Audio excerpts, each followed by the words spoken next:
Okay, colonoscopy screening. How come I get the fun ones? All right. So the question is doctor sees the patient in the office for screening colonoscopy. So they're like, is it V76.51 or V76.59? The doctor spends about 15 minutes with the patient, and then we go in and spend another 10 minutes explaining prep to them and signing consent.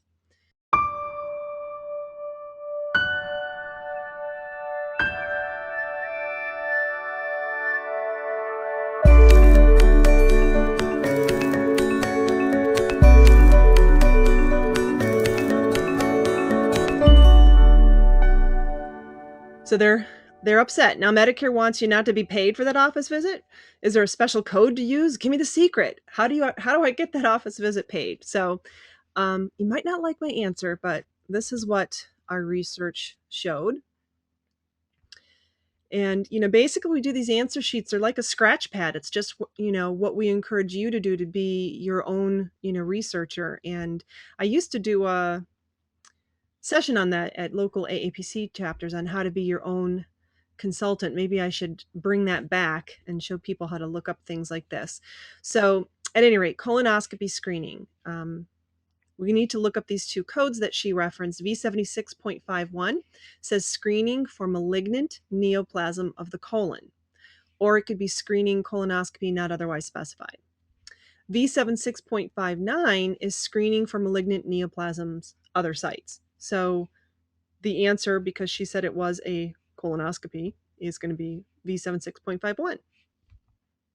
And if it's high risk, then it's going to be V16.0.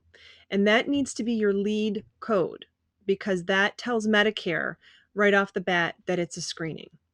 And I know some of you are probably saying, well, doesn't the procedure tell them that it's a screening? Yes, but they use different fields to do particular edits. So in this case, they're using the diagnostic field to do that. So when you do these screening colonoscopies, always lead with the V code. Now, I found some resources for you. MLN, Medicare Learning Network, has great articles on things like this when you get stuck. So I recommend you go check this out. I can show you real quick. It looks like this. And it's a little more casual compared to some of their other types of documents, but colorectal cancer, preventable, treatable, and beatable, Medicare coverage and billing for colorectal cancer screening. So if you are getting denied for something that you feel you should get paid for, these are great to reference in an appeal letter. So, just kind of read through this. And I did grab a piece of this. Where is it? Down here, this chart here, how to bill Medicare. And these are the codes that they want us to use when you're billing Medicare for cancer screening. So G0104 is for when you do a flex sig to check that.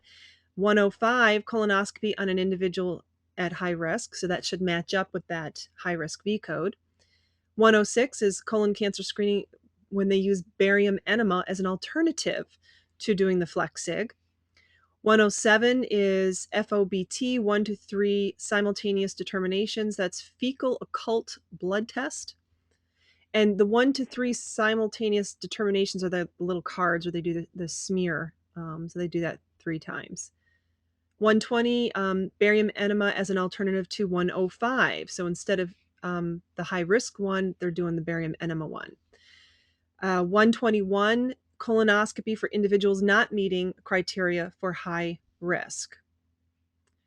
122, colon cancer screening, barium enema non-covered. So this is where you're doing the colonoscopy, the patient doesn't have any diagnoses, or maybe it's too frequent since the last time they had one. It's not going to be covered. You have the patient sign the waiver, but you still need to report to Medicare that it was done. The G0328, this is as an alternative to 107 using the fecal occult blood test. So though a lot of choices for this particular procedure. So keep that in mind. Those are all the different G codes for Medicare. And I have this in the handouts. Then there's this other chart, which is really excellent. I remember this when I was very first learning coding and billing. This is your preventative services chart. And it's if you just go to cms.gov and you type in preventative services, you'll probably come across this PDF link. But notice on the left, it's talking about the preventative services. We've got your initial preventative physical exam. We've got the annual wellness, the ultrasound screening for the AAA, the abdominal aortic aneurysm, cardiovascular screening, diabetes, medical nutrition, screening of PAP, pelvic exams, screening mammos, bone mass. There's the colon. Okay, so colorectal cancer screening. Here's all the G codes we just reviewed. Okay, and then they also have this lab code 82270 for the FOBT. They're not specifying that you have to use particular diagnosis codes, but we do know you need to lead with the V code. Who's covered? And this is what becomes important with preventative medicine. They will pay for some preventative things, but only so often and under certain criteria, like patient age and things like that. So Medicare beneficiary has to be 50 or older, at normal risk of developing colorectal cancer or at high risk of developing colorectal cancer. And then high risk is defined in this particular CMS manual. And they actually give you a nice little hyperlink if you want to go check that out. The frequency. So we have age. Now we're going to talk about frequency. You can do the FOBT every year because that's a fairly cheap, inexpensive test. The Flex Sig is once every 4 years.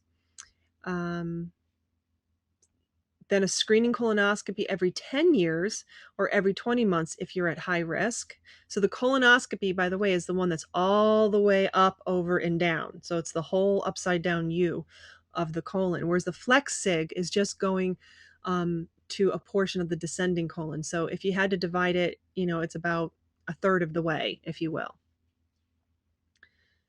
And then barium enema is covered as an alternative every 2 years. Okay, so that gives you an idea of the frequency and other issues surrounding this. I found this in my research on the AAPC discussion forum, and I thought the person's answer, I couldn't do it better, so I just copied it. So the questioner was saying if a patient comes in for screening only, V76.51, and also has a history of polyps, V12.72, or V16.0 if it was high risk, but the doctor finds polyps in the rectum and removes them by snare, and a polyp in the cecum and removes by cold forceps, what is the correct billing? So she gives the 2 CPT codes, okay? She gives the diagnosis, and notice how leading with that V code. And then she says, make sure when you actually bill a claim that you do not designate a diagnosis pointer, meaning a non-V code, with your screening diagnosis code. Okay, so in her example here, 45385, the pointer is going to be 569.0 only.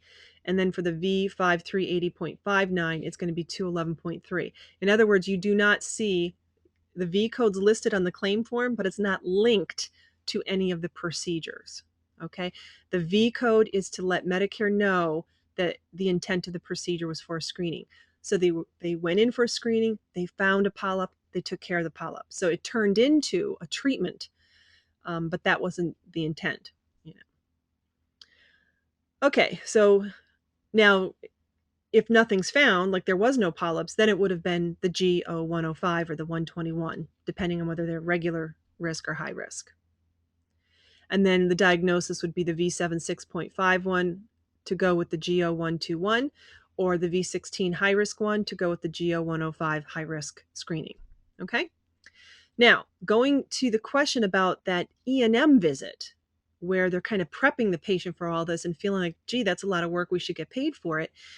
Here's an article that I found in Find a Code, which I use all the time to look up my codes online. And it says, while separate payment is not currently made for these visits, fee schedule payment amounts for all procedures, including colonoscopy, contain payment for the usual pre-procedure work associated with the procedure.